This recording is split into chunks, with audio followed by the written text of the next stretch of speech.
समझ में आया ना, जो मैं अपने आसपास देखता हूं कि दो चीजें वर्क करती हैं कि एक तो इजी अवेलेबिलिटी कि भाई मिल रहा है रात की 2 बजे भी, और 2 बजे ऑर्डर करना, और जब वो ऑर्डर डिलीवर होता है ना तो पता नहीं मुझे ऐसा लगता है लोगों में एक सेंस ऑफ अचीवमेंट आती है कि देखो मंगा लिया और अब इसको खाएंगे, तो वो भी कोई एक साइकोलॉजी काम करती है।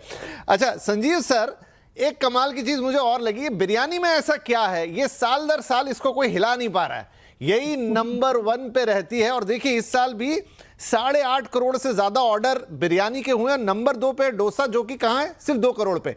तो इतना बड़ा ह्यूज गैप क्या है बिरयानी में ऐसा कि पूरा देश उस पे फिदा है? तो आपने देखो नंबर बोला, अब इंडिया के नंबर सुनिए। इंडिया के जो नंबर्स हैं, हमारी पॉपुलेशन बताइए कितनी है, उसके हिसाब से percentage of total number of biryani sold in entire year कितनी है, एक्चुअली इट्स फ्रैक्शन। ये नंबर हमें बड़े लगते हैं। कंट्री लाइक इंडिया हमारी पॉपुलेशन के हिसाब से पिछले साल से बेहतर, बट बिरयानी में ऐसा क्या है, that is the question. Biryani के अंदर, बिरयानी एक ऐसी डिश है जो रेस्टोरेंट स्टाइल डिश है, जिसको घर पे आमतौर पे नहीं बनाया जाता, और उसकी जो परसीव्ड वैल्यू है वो बहुत ज्यादा है कि रेस्टोरेंट में एक बिरयानी इतने की मिलती है, घर पे नहीं बनाई जा सकती। लेकिन जब पोर्शन आता है इतना बड़ा आता है तो ऐसा लगता है अरे ये तो हमने जैसे रेस्टोरेंट को लूट लिया। So the perceived value of that dish is high, but portion that you get delivered is also great. तो ऐसा लगता है कि ये इसमें वैल्यू जो है बहुत ज्यादा आपको मिल रही है। It is a complete meal. आप इसको कभी भी आसानी से खा सकते हैं, चलते फिरते भी खा सकते हैं, आप वेजिटेरियन भी खा सकते हैं, नॉन वेजिटेरियन भी खा सकते हैं। राइस की जो मतलब सेशिटी वैल्यू है बहुत हाई है, तो कन्वीनियंट एनी टाइम मील के हिसाब से भी आप खा सकते हैं। तो रेस्टोरेंट डिश एक बात, वैल्यू परसेप्शन हाई दूसरी बात, जो पोर्शन साइज है to the rupee price paid is also very high, and fourth कि इसको आप घर पे आसानी से नहीं बना सकते। तो रेस्टोरेंट वाली चीज जो सस्ती पड़ रही है और मजा भी आ रहा है, तो ऐसी चीज दूसरी एक्चुअली, अब खिचड़ी जो है वो ऐसा लगता है बड़ी गरीब सी डिश हो गई है, एक्चुअली कॉस्ट उतनी बढ़ती है, right? Consumer we want to extract higher value, so these are things that work. हम लोग ऐसे देखते हैं कि कौन सी चीज है, जैसे हम रेस्टोरेंट हम कहते हैं कि नहीं यही करी है, अगर चिकन करी है वो आप 250 रुपए की एक रेस्टोरेंट में चार्ज करोगे, वही थाई करी उतना ही चिकन लगेगा, वही शायद कॉस्ट कम आएगी, but you can charge may be 350 rupees because perceived value is higher. तो परसेप्शन की जो चीज है वो बहुत ज्यादा उसकी वैल्यू मिलती है। अब जैसे इसमें एक रिपोर्ट आ गई, हमने उसमें परसेप्शन की बात की। अब जैसे स्विगी है, वो करीब 3 से 4 मिलियन फूड के ऑर्डर्स एग्जीक्यूट करते हैं एवरी डे।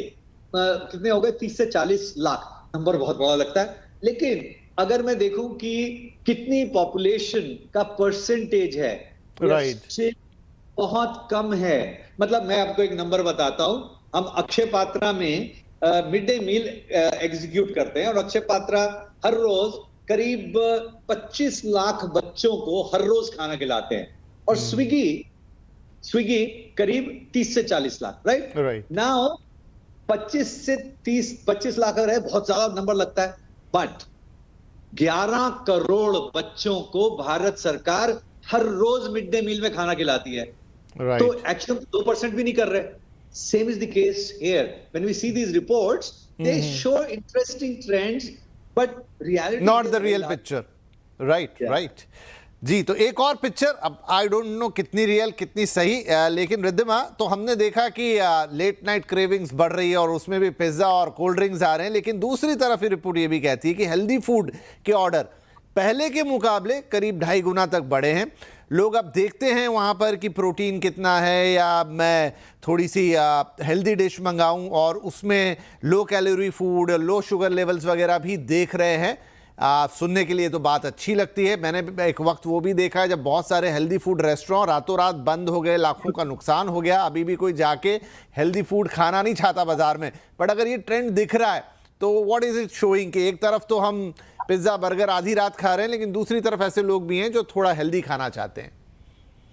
एक्चुअली क्या है, मुझे ये विपिन एक बहुत पॉजिटिव स्टेप लगता है। जहां 135 मिलियन 2024 में था, by 2026 it is expected to be 175 million. So मेरे को लगता है कि ये एक स्टेप है। अगर अपन इसको ब्रॉडर पिक्चर में लगेंगे तो शायद ये नंबर बहुत कम दिखेगा, but I feel at least awareness आ रही है। मैं बार बार यही बोलती हूँ कि पीएम मोदी सर भी बार बार फोकस कर रहे हैं कि that we need to focus on our health. हम कहीं ना कहीं वर्ल्ड ओबेसिटी की तरफ जा रहे हैं। So with these kind of trends कहीं ना कहीं हम अपनी हेल्थ पे एक अच्छा इम्पैक्ट डाल पाएंगे। उसमें सबसे इंपॉर्टेंट बात है कि थोड़ा सा ये भी हमें समझने की जरूरत है, what is marketed as healthy may not be health. मतलब जरूरी नहीं कि वो हेल्दी, अगर आप एक सीजर सैलेड ऑर्डर करते हैं आपके हिसाब से तो आप एक सैलेड ही ऑर्डर कर रहे हैं, पर वो नियरली 400 450 कैलोरी है। आप एक क्लब सैंडविच करते हैं, आपको लगता है 2 ब्रेड में सब्जियां ही तो डाल के दिया, कितना कैलोरी होगा, वो 1100 कैलोरी है। जाने अनजाने में हेल्थ फूड के नाम पे आप बाकी, कहते ना, वो मार्केट कंडीशंस पढ़ना भूल जाते हैं and then we make a mistake. So health food एक इंप्रूवमेंट हो रही है, which is very good. In fact माना गया है कि 88% एक्टिव कंज्यूमर्स जो अर्बन सिटीज में वो अपना हेल्थी फूड पे ही मूव करना चाहते हैं। धीरे धीरे there is a paradigm shift towards the health food. But having said that, how healthy is the food that is being provided? आपको पता है कितनी सारी स्मूदीज आती हैं, उसके अंदर हम हनी डाल देते हैं, हमें लगता है honey is a very good health option, but again honey is also a form of a sugar. आप कितना कंज्यूम कर रहे हैं वो बहुत जरूरी है। It has to be consumed in moderation. आपका है तो स्मूदी का जार, पर उसमें अगर आप 2 चम्मच हनी डाल रहे हैं, थोड़े खजूर डाल रहे हैं, तो आपने तो उसका शुगर वैल्यू वैसे ही इतना बढ़ा दिया कि वो हेल्दी से टुवर्ड्स अनहेल्दी जा चुका है। देन कितनी चीजें होती है, हमें लगता है कि इसमें इतने इतने चीजें लिखी हुई है, this is so healthy for us, but जहां पे भी केमिकल्स हो खूब सारे, अगर आपको पढ़ने में आते हैं, please avoid it. There may be so many seasonings which are not even healthy for you. ये अवेयरनेस आ तो रही है, पर सिस्टम से होना चाहिए। जैसे फॉर इंस्टेंस प्रोटीन के लिए हम हुए, we suddenly become protein fanatics, हम धड़ाधड़ प्रोटीन ऑर्डर कर रहे हैं। जी How good it is for you, जैसे सोया is to be restricted for the boys. However, soya is a boon for the girls. मतलब लड़कियों के लिए एक बहुत बड़ा गिफ्ट है, पर बॉयज में इसको रिस्ट्रिक्ट करते हैं because of its oestrogen like properties. तो आप ब्लाइंडली बैंड वैगन इफेक्ट ना करके you have to read carefully कि आप ऑर्डर क्या कर रहे तो हैं। ये रिद्धिमा, ये जो जिस इकोनॉमी की हम बात कर रहे हैं, ये पूरी मार्केटिंग और सोशल मीडिया और उन सब के अराउंड चलती, जैसे आपने भी कहा कि आपने रील देखते देखते खाना ऑर्डर कर दिया, और वहाँ पर ये डिस्टिंक्शन करना वाकई में बहुत मुश्किल हो जाता है कि उस ग्लिटराटी के पीछे एक्चुअल में चीज़ें क्या आ रही हैं क्या नहीं आ रही। जैसे संजीव जी ने बड़ी खूबसूरती से शुरू में बताया कि आप कैसे फ्रेगमेंट करेंगे, घर में हम खाना खाते हैं वो अलग है, रेस्टोरेंट में खाना खाते हैं वो अलग है, और रेस्टोरेंट टाइप का खाना जो घर पे मंगा के खा रहे हैं जिसकी रिपोर्ट बात कर रही है वो अलग है।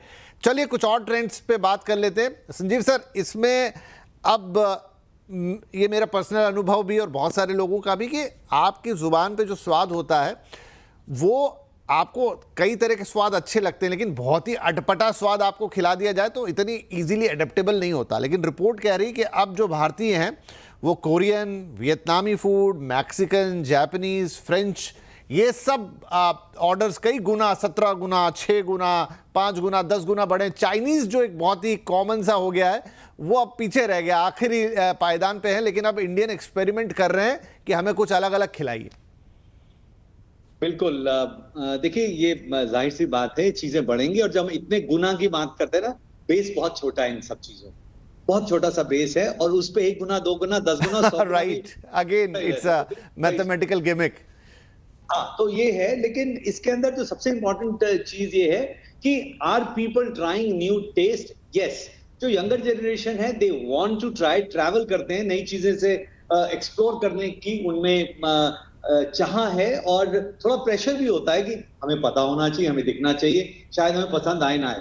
लेकिन घूम फिर के मेरा जो अभी तक का एक्सपीरियंस है, जो टेस्ट लास्ट कर रहे हैं वो हमारा इंडियन पैलेट में, वो अभी तक हमने नए टेस्ट को अडेप्ट नहीं किया, और शायद हमारी लाइफ टाइम में हम नहीं कर पाएंगे। हम फॉर्म्स चेंज करेंगे, नाम चेंज करेंगे, बट हम लोग अपना जो बेस टेस्ट है वो सेम रखेंगे। खट्टा, मीठा, तीखा, नमकीन, this is our base taste, और वही हम उसको रखेंगे। कभी उसको हम बर्गर का नाम देंगे, कभी पिज्जा का नाम देंगे, कभी उसको अलग अलग नाम से देंगे, फॉर्म अलग होंगी। पहले चाइनीज फॉर्म दिया, नूडल की फॉर्म दी, उसमें भी मसाला नूडल बना के खा इंडियन ही रहे हैं हम लोग। खाना हम लोग इंडियन रहे हैं, बट नाम बोलने में अच्छा, परसेप्शन, राइट? हमें बड़ा अच्छा लगता है कि कैसे बात करेंगे। जैसे घर में चाय पी के जाएंगे, बाहर कॉफी मांगेंगे, समझ आनी है कॉफी पिए ना पिए, दूध वाली कॉफी ऐसे पी रहे हैं कि कॉफी बड़ी अच्छी हो रही है। तो ट्रेंड्स इसी तरह से बनते हैं। These are मतलब कोई कहते हैं कि घर में आप जिस तरह से घर में कंफर्ट होता है, बाहर प्रेशर होता है। बाहर आप जो चीजें करते हैं वो दिखावे वाली होती है, इससे चाहे वो कपड़े हो या खाना हो या व्यवहार हो, वो दिखावा होता है। But real consumptions happen at home. Right right, बिल्कुल सही। और इसमें तो कोई शक नहीं कि हिंदुस्तान में दुनिया के किसी भी हिस्से का खाना आ जाए, उसका भारतीयकरण, हिंदुस्तानीकरण ऑफ लेट हो ही जाता है। और सही कह रहे हैं संजीव जी कि वही 3-4 जो आपके तीखे मीठे खट्टे स्वाद हैं, उसी में उसको लपेट के फिर भले ही नाम कुछ भी हो, पिज्ज़ा हो, बर्गर हो, इटालियन हो, मैक्सिकन हो, वियतनामीज हो, आपको खाना वही है, नाम या लेबल अलग होंगे। राइट, एक छोटा ब्रेक ले लेते हैं यहाँ पे। ब्रेक के बाद थोड़े इसके जो बिजनेस नंबर्स हैं, इतने बिलियन डॉलर का हो गया, उतने बिलियन डॉलर पे पहुंच गया, उस पर बात करेंगे। कुछ एक एक्सपर्ट पहले कह चुके हैं जिसमें थोड़ी लालच मनामत भी हो गई थी कि भाई क्या आने वाले वक्त में भारत में लोगों के किचन में खाना बनना बंद हो जाएगा क्या? ऐसा ट्रेंड तो नहीं दिख रहा। ये सारे कुछ इंपॉर्टेंट सवाल होंगे और कुछ और इंटरेस्टिंग ट्रेंड इस रिपोर्ट से। सारी बात ब्रेक के बाद।